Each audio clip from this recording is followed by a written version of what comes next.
ታላቅ እህቷ ነኝ። እህትማማቾች ወንድማማቾች ወይም ቤተሰብ አብሮ በመስገድ በመጸለይ ሲተጋ የቤተሰብ የዛር መንፈስ ይያዛል ይባላል እና እናንተ ጋር ምንድነው ለውጥ የመጣው? እስቲ ንገሩን። ያው ለውጥ እያየን ነው፣ ግን ብዙ ጊዜ ምን መሰለ መምህር፣ ይሄ አሁን ላይ እኛ ጋር በጣም እየተፋለምን ያለ ነው። እኔም በግሌ ደግሞ እንደዚህ ተቀብዬ ስመጣ ወይ ደግሞ ልቀበል ሳስብ ምናምን በቃ ሁሌ ማታ ማታ በአካል አየዋለሁ። እኔ ቤተሰቦቻችን እንዳለ በአካል እናየዋለን። እንዲህ አያቴ ታመልካለች፣ በትክክል ይገብራሉ። ወደ ቁም ነገሩ ግቢልኝ። አሁን እንደዚህ ነው አየሽ፣ በአካል ያዋለ ስትይ በአይነ ህሊናሽ አጠገብሽ እንዳለ ነው የምትረጂው ወይስ በህልም ነው? አሁን በቃ ይሄ አሁን ለምሳሌ ይሄ አይንህን ጨፍነ አትተኛም፣ ጭንቅላትህም አለ፣ ግን በቃ ይሄ አይንህን ጨፍነ ያለበት ነገር አለ አይደል? ልክ እንደዛ ሆኖ በቃ እኔ በትክክል መጥቼ አየዋለሁ እና እኔ ሁሉንም ነገር ይነግረኛል። ለኔ አሁን እቤትም ሁላችንም መጥቶ እንደዚህ ወይ ያንቀናል ወይ ለምን እንደዚህ ታደርጋላችሁ ምናምን ይላል። ሁላችንም ይታያል። ለኔ ደግሞ መጥቶ በቃ በትክክል ይነግረኛል። ኢቭን ያቀድኩትን ነገር ለምን እንደዚህ ታደርጊያለሽ፣ በህልምም በቃ መጥቶም እንትን ይላል ምናምን። አይነ ጥላም ስላለ ነው መሰለኝ ማታ ማታ በጣም ነው የሚያስጨንቀኝ። እኔ የቱ ይበዛል? ለምሳሌ ወንድም አላችሁ መካከላችሁ? አይ የለም፣ ሁላችንም ሴት ነን። ስንት ሴቶች? 4 ሴት፣ እናትና አባቴ አለ። በጣም ደስ ይላል። ስለዚህ አሁን እናንተ መካከል ከእህትማማቾች ልጠይቅና በፔሪድ ላይ የሚፈትናችሁ ፈተና ይበዛል ወይስ በጸባይ ላይ ወይም ደግሞ ትዳር ልትይዙ ፍቅረኛ ስትይዙ በዛ ላይ ነው እንቅፋት የሚፈጥረው ወይስ ትምህርታችሁ ላይ፣ ስራ ላይ፣ ገንዘብ ማባከል ላይ፣ የትኛው ላይ ነው ተመሳሳይ የሆነ ችግር ያለባችሁ እህትማማቾች? አሁን የኔ ታላቅ እህቴ 9 ወር ይሆናታል ፔሪድ ማየት ካቆመች። የኔ ታላቅ እህቴ እና በቃ ይሄ እየሞከርን ነው በመድኃኒት እንዲመጣ ወይ ምናምን። ሆስፒታልም ስንሄድ ምንም የማህንነት እንትንም የለም። ስትመረመር ነፃ ነሽ ነው የሚለው፣ ግን እስካሁን 9 ወር ኦልሞስት 1 ዓመት ይሆናታል። በቃ እንደዛ ታታቅም፣ ግን በቃ ስራም የለም እንደዚህም ጓደኝነት ትዳርም ሲታሰብ ስራም ምንም ነገር የለም። እንደውም የኔ ታላቅ አግብታለች እና እሷ ብቻ ነች እንደውም የተሻለ ነገር ላይ ያለችው እንጂ እኔና የኔ ታላቅ እህቴ በጣም በቃ ስራም የለም። በጣም ከባድ ሲቹዌሽን ላይ ያለን ቤተሰቦቻችን እንዳለ ብር አይበረክትም፣ ያለው ነገር ምንም ሰላም የለም ቤት ውስጥ። የሆነ እኛ ግማሻችን ስንጸልይ ወይ አባቴ ይቆጣል፣ እንዲህ ብቻ እየሄደ እየተነሳ የሆነ ጥል ያመጣል። በቃ ይሄ ችግር የማይቀር ነው። ግን ተመሳሳይ የሚያደርገው ባህሪያችሁ እህትማማቾች ላይ በእናንተ መካከል ይሄ ነገር ግን አንድ አድርጎናል፣ ይሄ ነገር እኔም ጋር አለ ብላችሁ የምትሉት የትኛው ነው? ስፔሲፊክ ለየተሽ ንገረኝ። ለምን የዛር መንፈሱ ከእናት ይሁን ከአባት ይሁን ማወቅ እንድችል ነው። አንድ ስራ ላይ በቃ ስራ ምንም ጭራሽ አይሳካም። እኛ ካለን እንደውም አይሳካም ማለት ጀምረን ሁላችንም ቤት ነው ያለነው። ማንም ስራ የለንም። አባቴ በሚሰራው ብቻ ነው የምንተዳደረው። ትልቁ እድሜዋ ነው በቃ ትልቁ እድሜዋ ስንት ነው? 27 ዓመቷ ነው። ትንሿ የመጨረሻዋስ? 12 ተማሪ እሷ ብቻ ነች ተማሪ። ትንሿ እህቴ ብቻ ነች ተማሪ። ሁላችንም ተመርቀን ጨርሰናል። ሶስታችሁ ተመርቃችሁ ጨርሳችኋልና በትምህርት ላይ የነበረውስ አሁን ስትማሩ ስታጠኑ የምታውቁትን ነገር የሚጠፋባችሁ የመርሳት ችግር፣ የመጨነቅ ይሄ ቴንሽን የመሆን ምናምን ነገሮች ነበሩ ሁላችሁም ጋራ? አዎ በጣም እኔ አሁን ለምሳሌ የተማርኩት እንዳለ አሁን አንድ ብትጠይቀኝ ምንም ማውቀው ነገር የለም እንዳለ በቃ ምንም ማውቀው ነገር የለም። ነገራቶችን እንረሳለን። በጣም ነው የምንጨናነቀው። ይሄ በቃ በሞትኩ አይነት የሚያስብል አይነት አስተሳሰብ ነው ሁላችንም ላይ እኩል እያሰብን ያለ ነው። እንደዛ ነው በቃ አንደኛውን እኮ የሞተ ተገላገለ ብለን ነው የምናስበው። በቃ ጭንቀት ሊያሳብደን ደርሷል። ቅዱስ ቁርባኑን ባትቀበሉ ኖሮ ባይኖር ኖሮ ምን ይፈጠር ነበር? ወይ ከባድ ነበር የሚሆነው። እኔ እንጃ ማን ምን ሊወስን እንደሚችል ራሱ አሁን እርግጠኛ ሆኜ ላወራ አልችልም። ምክንያቱም ሁሉም በቃ እህቴም የት ሀገር ተንከራታ መጣ። አንዴ ምን ስትል ከብሯም አልሆነች ከራሷም ከስብናው አልሆነች። በቃ ተንከራታ መጣች። እርግማን ይኖር ይሆን? ለምሳሌ እናት ከጎረቤት ሲጣሉ ልጆችሽ አይጥቀሙሽ፣ አይበርክቱልሽ ምናምን አለ አይደለ ሚል እርግማን ካለ ወይም ደግሞ መተት ድግምት ካለ የምትጠራጠሩት ነገር ካለ ወይም ደግሞ የቤተሰባችሁ የእናት ወይም የአባት የቡዳዛር የሚባል መንፈስ አለ ከወለዷችሁ በኋላ አብራችሁ እየተቀመጣችሁ ከትዳርም ካልሆናችሁ ከገንዘቡም ካልሆናችሁ መሀከል ቤት ውስጥም ደግሞ ጭቅጭቅ ካለ ይሄ እዛው የማሸት ነገር እዛው አብሮ ከቤተሰብ ጋር የማርጀት ነገር የሚፈጥረው የቤተሰብ የዛር መንፈስ ነውና አያትሽ ከነበራቸው እናትና አባትሽ ላይ ይሄ ነገር በምንድን ነው የቀጠለው? አምልከውታል? አብሮ ይካድሙ ነበር የሚለውን ነገር እስቲ ንገሪኝ። አባቴ ያውቃል አያቴ እንደሚካድሙ በእኛም ስም እንደሚገበሩላ እናውቃለን።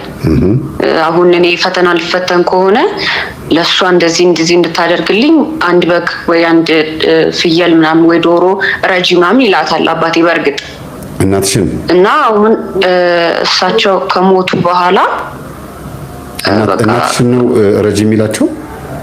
አይ ለአያቴ ለሱ እናት ማለት ነው። ለማን ሲባል ነው? ለእናንተ ቤት ነው እንትን ጉዳዩ? አዎ ለኛ ለልጆቹ ማለት ነው። እሺ በምን ቀን ይታረዳል? አባቴ ለእናቱ ይነግራታል። ለኛ በምን ቀን በምን ወር ይታረዳል እናንተ ቤት? አይ እኛ ቤት ሳይሆን አያቴ ትካድማለች እና አሁን እኔ ፈተና በምፈተንበት ሰዓት ወይ የሆነ ነገር ሲያጋጥመኝ እንዲቀናቸው ወይ በግ ወይ ፍየል ረጂ ብሎ አባቴ ለአያቴ ይነግራታል። አንቺ በማታውቂው የነሱ የመንፈሱ ምርቃት ወይም ደግሞ ልመና አንቺ ጋር ይመጣና ጉዳዩን ያስፈጽማል። ግን ለሱ ካልሆነ ለዲያብሎስ ወይም ደግሞ ለዛ ለቤተሰቡ የዛር መንፈስ ካልሆነ የምታገኙ ስራ፣ የምታገኙ ገንዘብ፣ የምትሄጅበት መንገድ ደግሞ እንዳይቀናሽ ያደርጋል። ለሱ ቢሆን ኖሮ ግን ለኃጢአት ቢሆን ኖሮ ለዝሙት ወይም ለመካደም ቢሆን ኖሮ ግን ሀብታም ነበር የምትሆኙ ማለት ነው። አዎ እኛ ደግሞ እዚህ ጋር ደግሞ አንስማማም። አባቴ በእርግጥ የሚረዳው አይመስለኝም። ይሄ ጠባቂ መልአክ በሚለው ነው የሚያስበው። ይገርማል። ስለዚህ አሁን ወራቱን ብትነግሪኝ ጥሩ ነበር። ለምሳሌ የምትጣሉበት ወራት ህዳር ወር ላይ ከሆነ ሰኔ ወር ላይ ግንቦት ወር ላይ ምናምን ብለሽ የምትለይ ወር ካለ ብዙ ጊዜ ግብሩን በሚፈልግበት ሰዓት ላይ ይመጣል። በተለይ የቡዳ መንፈስ ቤት ውስጥ እርስ በርስ ካበላላችሁ እግዚአብሔር በቅዱስ ቁርባን በኩል ይጠብቃችሁ፣ በቸርነቱ ይጠብቃችሁ እንጂ በፊት የዛሬ 20 ዓመትና 15 ዓመት የዛሬ 30 ዓመት ይሄ መንፈስ የለመደው ግብር ወሩ ሲደርስ፣ ቀኑ ሲደርስ፣ ሳምንቱ ሲደርስ ያነጫነጫቸዋል። አንዳንድ እናቶችን፣ አንዳንድ አባቶችን ቁጣ ይላቸዋል። እናንተም ሳታውቁ ትጣላላችሁ፣ ቀኑን ትረሱታላችሁ። ያ ማለት መቼም ይገባሻል። በዛን ጊዜ አስቡበት ገብሩት ማለት አይደለም። የመንፈሱ ግብሩን የለመደበት ወር ስለሆነ በዛን ጊዜ ላይ ዝክር ማዘከር፣ ጽዋመ ጸበል መጠጣት፣ ቤት ውስጥ በጸሎት 7 ቀን መትጋት ያስፈልጋል። እና የትኛው ጊዜ ላይ ነው በብዛት አባትሽ ይሄን ነገር ፓርቲሲፔት ያደርጉ የነበረው የምታስታውሹ ካለ ነው። ከሌለ ግን የመንፈሱን ስም ከነገርሽኝ እኔ ወሩን እነግርሻለሁ። አይ በእርግጥ ወሩን እንኳን አላስታውስም ግን ማን እንደሚያመልኩ አውቃለሁ። አዳልሞት ያለ፣ ወሰንጋላ አለ፣ የዛር ቡዳ መሰለኝ እሱም ያለ ይመስለኛል። አይነ ጥላም አለ ምናምን። ያው እነሱ ዛር ቡዳና አይነ ጥላ አይሉም። በዚህ በተሰጠው ስም ያዳልሞቴ፣ ወሰንገላ፣ ጠቋር ምናምን በሚለው ስም ጠቋርም አለ ሻምበሶ በሚለው ስም ከሆነ የሚመለከው በሱ ስም ነው የምትነግሪኝ። አይነት ሶስቱ ማለት ነው። ሶስቱ አለ። እንግዲህ እነዚህ ወሰንጋላ፣ አዳልሞቴና ጠቋር አለ። ሲጋራ መጨስ ቤተሰብ አላችሁ? የለም፣ ግን አባቴ በጣም ነው የሚጠጣው። ወሰንገላ ምልክቱ እሱ ነው ማለት ነው። እና ደግሞ እኛ ብቻ ነን ኦርቶዶክስ፣ በአባቴ ዘር እኛ ብቻ ነን ኦርቶዶክስ። ሌሎቹ እንዳለ ጴንጤ ናቸው። ስለዚህ አዳልሞቴ የሚለውን ሳስተምር ሰምታችኋል። ሃይማኖት ያስከዳል፣ ያጠራጥራል፣ በውርስ ያጣላል። ቤተሰብ ዘመድ ለዘመድ ለለቅሶ ተገናኝተው እንኳን ጀርባ ለጀርባ የሚሰጣጡትና ማፋጀት ነው ስራው። ግን ዞሮ ይሄ አሁን መንፈሱ በህብረት የሚያሰባስባቸው ቀን ነበረ፣ ዛሬ ሳይሆን ጥንት አንድ ላይ ተሰባስበው ግብር የሚያቀርቡበት ጊዜ ነበር እናንተ ቤተሰብ ውስጥ ወይም ደግሞ ከዘመዳማቾች እህትማማቾችና አጎታማቾች መካከል? ያው እኛ በጣም ስለማን አንቀርባቸውም፣ እኛ አናውቃቸውም። ምክንያቱም እንደዚህ ስለሚያደርጉ የተለየም ሃይማኖት ስላላቸው ምናምን አንቀርባቸውም። ግን አያቴ በቃ እንደዛ እንደምትገብር እናውቃለን። እዛም ስንሄድ ምናምን በቃ የሆነ ቤት አለ ገልማ ነገር እና እዛ ጋር እንዳትሄዱ ምናምን ትለናለች። እናትሽ ግቢ ውስጥ ገልማ አዘጋጅተው ነበር? አያቴ የአባቴ እናት። እሺ፣ አያታችሁ ጋር ነው የኖራችሁት ወይስ አያታችሁ እናንተ ግቢ ውስጥ ይኖሩ ነበር? አይደለም፣ እንደዚህ ልንጠይቃቸው ስንሄድ 1-2 ሳምንት ምናምን እንቀመጣለን። ገጠር ውስጥ ነው ያሉት እና ቤት አላቸው፣ ቡና ይፈላላቸዋል፣ እባብ አለ ምናምን እባብ አለ። አሁን ራሱ እንደውም አያቴ ስትሞት የቤት ለመሸጥ ፈልገው ግቢው እንዳለ በእባብ ተሞልቶ ነው ያገኙት እና እስካሁን አልተሸጠም ራሱ መሬቱ። አትንኩብኝ ነው እየተቆጣ ነው። በቃ ይሄ ቤት ነው እያለ ነው። አዎ ይሄን የጠየኩሽ ለመሰለሽ አሁን እናንተ የዚህ ዘመን ልጆች ናችሁ፣ እህትማማቾች። እናትና አባታችሁ ደግሞ በተወሰነ መልኩ የዛኛው ዘመን ናቸው፣ በተወሰነ እድሜያቸው፣ በተወሰነ ደግሞ የዚህኛውም ዘመን ናቸው፣ መሀል ላይ ናቸው። የትውልድ ጋፕ አለ፣ ጄኔሬሽን አለና ያኛውን ዘመን በፍርሃት ተሳትፈውበታል ግብር በመገበር። እነዛኞቹ የጥንቶቹ ደግሞ በትክክል አምልከውታል፣ ገብረውለታል፣ ከብት አርደውለታል። ምናልባት ገጠር ስትሄዱ ታስታውሽ ከሆነ ከብት ይታረድና ያ የታረደው ለአዳልሞት የሚሆን ለጠቋር ለወሰንገላ የሚሆን ለሌላ ለሻምበሶ የሚሆን ቆዳውን አይጥሉትም። ለቤት መደብ ላይ ያደርጉታል፣ ወይም አልጋ ላይ ወይም ደግሞ ግድግዳ ላይ የፍየልም የነብርም የበሬም ቆዳውን ይሰቅሉታል። ያ ምንድነው ቤት ውስጥ ያለው የሚመለከው መንፈስ ያንን ሲያሳዩለት እንዳከበሩት ማሳያ ነው፣ ማስፈራራቱ ነው፣ እንዳታነሱብኝ ነው የሚለው።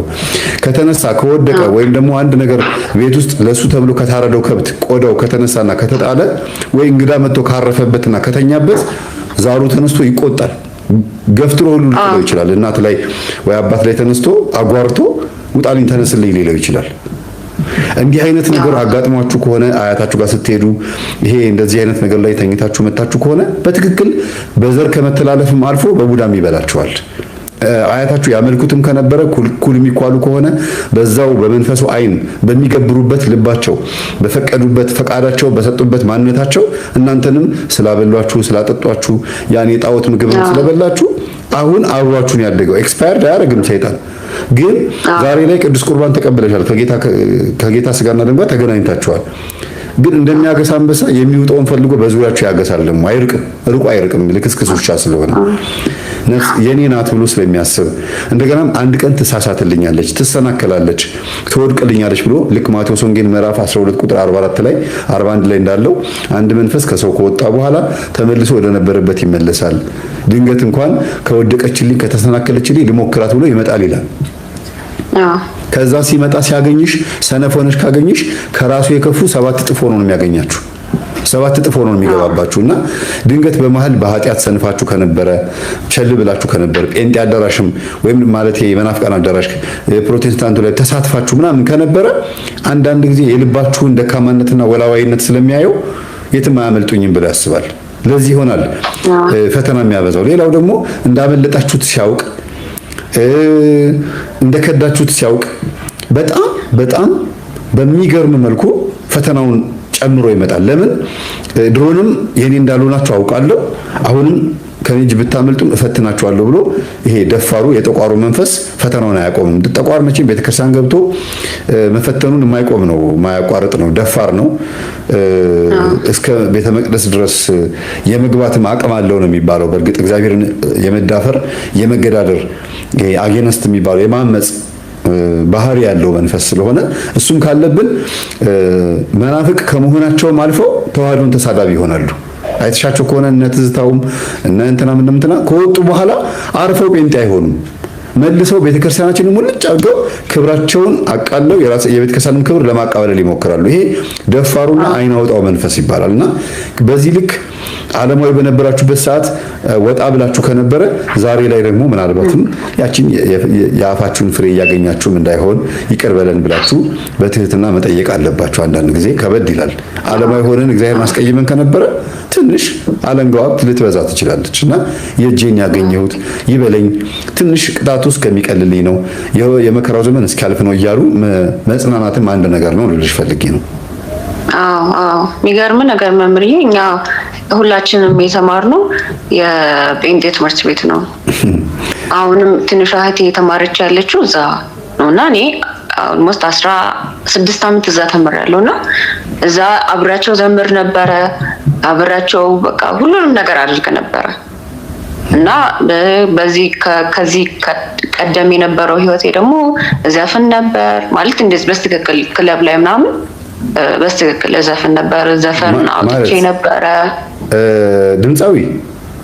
አዎ። እሺ፣ እንደዛ ከሆነ ክለብ ውስጥ በምትሰሪበት ሰዓት ልጠይቅሽ እስኪ፣ ክለብ ውስጥ በምትሰሪበት ሰዓት የነበረው ሁኔታ እስቲ አስቢው። ሁሉም ጠጭ ነው፣ ሁሉም ሲጋራ ያጨሳል። ወሰንገላ መንፈስ ያለበት ነው እንዳለ መጥቶ ጠጥቶ አጭሶ ጨፍሮ ራሱን ጥሎ ቀን ከረባት አስሮ ማታ ደግሞ አንገቱ ላይ የኃጢአትና የግፍ ሰንሰለት አስሮ ነው ወደ ቤቱ የሚገባው። ውርደት ተከናንቦና ያን መንፈስ አፍሰሽ መጥተሽ ወደ ቤት ስትገቢ እንዴት ተከትሎሽስ አይመጣም? ይመጣል። ከዛ አንፃር ተመልከቹ። ግጥምና ዜማ ጽፈሽ ዘፈን ሰርተሽ ክሊፕ ሰርተሽ? አዎ ዘፈን ነው ላለኝ ለቅቄ አሁን ነው አሁን መረጋጋት ሲጀምር ከዚህ ከ2 ዓመት በኋላ ያለውን ነገር ነው እንዳለ ያስጠፋሁት ምናምን እንጂ። ጎበዝ። በዚህ አጋጣሚ እግዚአብሔር እንኳንም ለዚህ ክብር አበቃችሁ። እንኳንም ከዚህ እጅ ነጥቆ ለቤቱ አበቃሽ። እግዚአብሔር ስሙ የተመሰገነ ይሁን። አሜን። በጣም እግዚአብሔር ባለውለታችን ነው። ስፔሻሊ ደግሞ ኪዳነ ምሕረት ሰሚነሽ ኪዳነ ምሕረት በጣም ባለውለታዬ ነች። ለቤተሰቤም እንዲቀየር ዋና መንስኤ የሆነው እኔ ሰሚነሽ ኪዳነ ምሕረት በመሄዴ ነውና በጣም ከዛ በኋላ እህቶቼንም ይዤ ሄድኩኝ። ታላቅ እህቴም እንድትቀበል አደረኩኝ። አሁን ትንሿ እህቴ በቃ በተቻልኩት አቅም ቅዱስ ቁርባኑን ትቀበላለች እና በጣም ያው በእርግጥ አሁን ያለንበት ነገር በጣም ይከብዳል።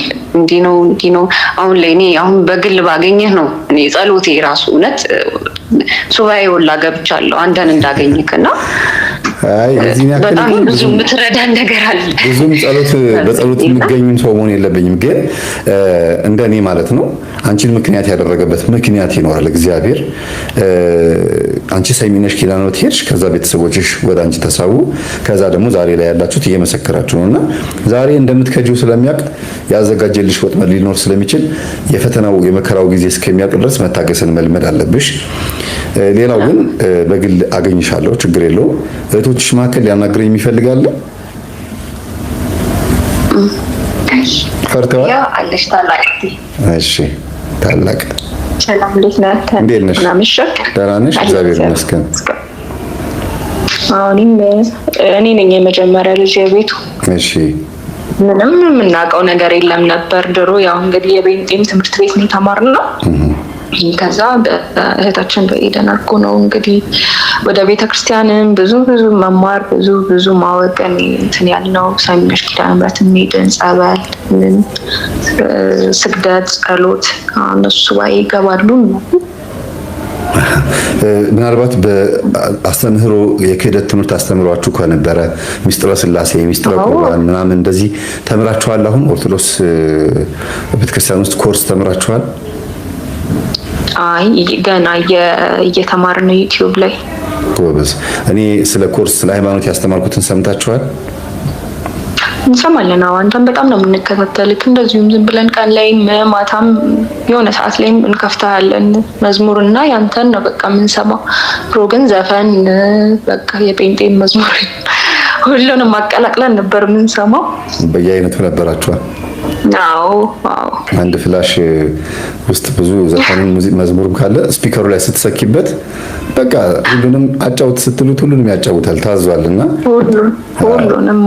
ግን ምን መሰለሽ የኔት አሁን እናንተ በጣም እድለኞች ናችሁ። እስቲ ከአንቺና አንድ ሰፈር ውስጥ ካለች ከጎረቤትሽ አነጻጥሽ ድንገት ሰፈር ውስጥ የሆነ አደጋ፣ በሽታ፣ ወረርሽኝ ቢመጣ ሁለታችሁም በእርግጥ እግዚአብሔር ባለው ቀን ነው የሚሆነው። አሟረት ክብር እንዳትሉና የመሞት እድል ቢመጣ አንቺ ቅዱስ ቁርባን ህይወት ውስጥ ነው ያለሽው።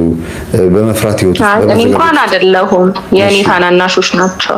እኔ የመጀመሪያ ልጅ ነኝ። እኔ አግብቻለሁ። አዎ የመጀመሪያ ልጅ ነኝ። አልተቀበልሽም ቅዱስ ቁርባን? አይ እኔ አልተቀበልኩም። ጥሩ እሺ። እህቶችሽን ማለት በሚለው ውስጥ ልግባና እህቶችሽ ቅዱስ ቁርባን ተቀብለዋልና ሰፈር ውስጥ አንድ አይነት የሞት እልቂት ቢመጣ ገነት የመግባት ዋስትና ያለው የትኛው ይመስልሻል? እርግጠኛ የሚሆኑት እንዴ እህቶቼ ናቸው። ዝግጁ የሆነ ሰው ሁልጊዜ አይሰጋም። ስለዚህ አንደኛ ከስጋት ነፃ ናችሁ። በጣም እድለኞች ናችሁ። ክርስቶስ በደሙ ዋጅቷችኋል፣ ቤዛ ሆኗችኋል። ባሪያ ከመሆን ወደ ልጅነት ተሻግራችኋልና ይሄንን እንደ አንድ ትልቅ ነገር ውሰዱት። እሺ። ሌላ ሁለተኛ ሌሎች እምነት ተከታዮች ፕሮቴስታንትም ይሁኑ ሌሎችም በአጠቃላይ ስለ ክርስቶስ ያላቸው እይታና ተዋህዶ ያላት እይታ ይለያያል። እኛ ከፈጣሪም አምላክነቱንም ፈጣሪነቱንም ይዛ አስታረቀ ከሚለው በላይ ከራሱ ጋር ያስታረቀን ብለን ነው የምንለው እኛ። እነሱ ግን የሚሉትን መንገድ አሁን ዛሬ እዚህ ጋር ልዘርዝረው ፈልጌ አይደለም። እጅግ በጣም እድለኞች ናችሁ። ያን ያህል ዓመት 16 17 ዓመት ያክል እዛ ሃይማኖት ውስጥ ያለው ትምህርት ቤት ተምራችሁ ፕሮቴስታንት አለመሆናችሁ፣ ኳየር አለመሆናችሁ፣ ወደ እምነታችሁ መመለሳችሁ የመዳን ተስፋችሁ በጣም ሰፊ እንደሆነ ያሳያል። በጣም ጥቅስ አልመለሳችሁም፣ ክርክር አልመለሳችሁም፣ ወይም ደግሞ ደሞዝተኛ ሆናችሁ እዛ እነሱ ቸርች ላይ የሆነ ቦታ ላይም ጥቅም አልወሰዳችሁም። እንዲሁ በቅንነትና በየዋህነት ቤቱ ተሰብስባችሁ አንድ ቦታ ላይ ነው አሁን እያወራችሁ ያላችሁ። እድለኞች ናችሁ በጣም። ስለዚህ እናንተ ቤት ውስጥ የሚጠብቃችሁ አንድ የሆነ ኃይል አለ ማለት ነው። ይሄን ነው ተስፋ አድርጋችሁ እግዚአብሔር ይመስገን በኮንፊደንስ ታርጋችሁ በጣም ይጠብቀናል ከክፉ በጣም ካስጨቃቂ ነገሮች። ቅዱስ ሚካኤል፣ እመቤቴ ድንግል ማርያም፣ ሰሚነሽ ኪዳነ ምሕረት፣ እንጦጦ ኪዳነ ምሕረት በቃ በጣም ነው የምትጠብቀን። በጣም ከብዙ ትታደገናለች። በጣም ጥሩ። ስለዚህ አሁን አንቺ ታላቅ እንደመሆንሽ ባለቤትሽን አሳምነሽ ለቅዱስ ቁርባን እንዲበቃ አድርገሽ እህቶችሽን በቅዱስ ቁርባን መቀላቀል፣ ምናልባት እነሱ እየሰገዱ እየጸለዩ ቅዱስ ቁርባኑን እየተቀበሉ ሲፋለሙት የፈራ የደነበረ መንፈስ ወደ አንቺ መጥቶ ደግሞ ትዳርሽን እንዳይረብሽ አንቺንም እንዳይረብሽሽ ከባልሽ ጋር ስትጣይ ውሳኔሽ የፍቺ እንዳይሆን የንዴት የእልህ እንዳይሆን ገባሽ? እንደዚህ እንዳይሆን እህቶችሽም ስምሽን ጽፈው እጃቸው ላይ ጽፈው እንዲጸልዩልሽ እንዲቆርቡ ማድረግ። ከዛ ውጪ በጸሎት አብረሽ መሳተፍ እስክትቆርቢ ድረስ በጸሎት አለመለየት። ይሄን አድርጊ። እሺ። አዎ። በተረፈ በጣም ደስ ብሎኛል ተሰበስባችሁ ስላገኘኋችሁ። እናትና አባታችሁን ለቅዱስ ቁርባን ያብቃላችሁ። አሜን። ዋናው እሱ ነው። እዚህ ጋር ግን ተዘምርልን እያሉ ነው እህታችን ድምፃዊት የነበረች ዘማሪት። እሺ ልዘምርላችሁ። ተዘምርልን እያሉ ወንድሞቼ ካለ የምታውቂው ዘምሪልን፣ ከሌለ ደግሞ አዝማችሁን ብቻ። እሺ ደረገጥኩኝ ታውቃለህ። አብረን እሺ አንድ መዝሙር አብረን እንዘምርና ከዛ በኋላ አንቺ የራስሽን ትዘምሪያለሽ፣ ሪላክስ ስታረጊ ማለት ነው። እሺ ምክንያት ስላለኝ ነው የምዘምርልህ፣ ምክንያት ስላለኝ ነው ቅኔ የምቀኝልህ። አሁንም ይብዛልኝ ፍቅር፣ አሁንም ይብዛልኝ ፍቅር፣ ከዚህ በላይ እንዳመሰግን ምክንያት ስላለኝ ነው የምዘምርልሽ፣ ምክንያት ስላለኝ ነው ቅኔ የምቀኝልሽ። አሁንም ይብዛልኝ ፍቅርሽ፣ አሁንም ይብዛልኝ ፍቅርሽ፣ ከዚህ በላይ እንዳመሰግንሽ። በጣም አውቃለሁ ከደጅሽ ምን እንዳገኘሁ፣ አስታውሰዋለሁ ሸክሜን እንደጣልኩ። የለመንኩሽ ሁሉ መቼ ከንቱ ቀረ፣ ሰይጣን ተሸነፈ እያደገድክ ጠላት ቢከፋው ላንቺ በመቆሜ አደገድጋለሁ ደግሜ ደግሜ ጠላት ቢከፋው ላንቺ በመቆሜ አደገድጋለሁ ደግሜ ደግሜ። በጣም ጎበዝ፣ በጣም ጎበዝ። በጣም እናመሰግናለን። ኧረ ድምፅ አለ። ግጥምና ዜማ ሰጥሻለሁ። ግጥምና ዜማ ሰጥሻለሁ። ትመጫለሽ። ቆይ እንገናኛለን። አይ ደስ ይለኛል። እንግዲህ እንዲህ ካላችሁኝማ ከእናንተ ከተቀበላችሁ ደስ ይላል። ችግር የለም። ትመጫና ያንን እዛ ወስዶ ናይት ክለብ ማይክሮፎን ያስጨበጠሽን እናዋርደዋለን በዝማሬ ማለት ነው። በጣም ደስ ይላል። እግዚአብሔር ይመስገን ዛሬ እዚህ ላይ ለመብቃቴ እግዚአብሔር ይመስገን በጣም። በምንዬ መዝሙሯ ድምጿ ደስ ይላል እያለች ነው። አመሰግናለሁ የእኔ እናት። ነይ መዝሙር ዘምራቸው። አመሰግናለሁ። ነይ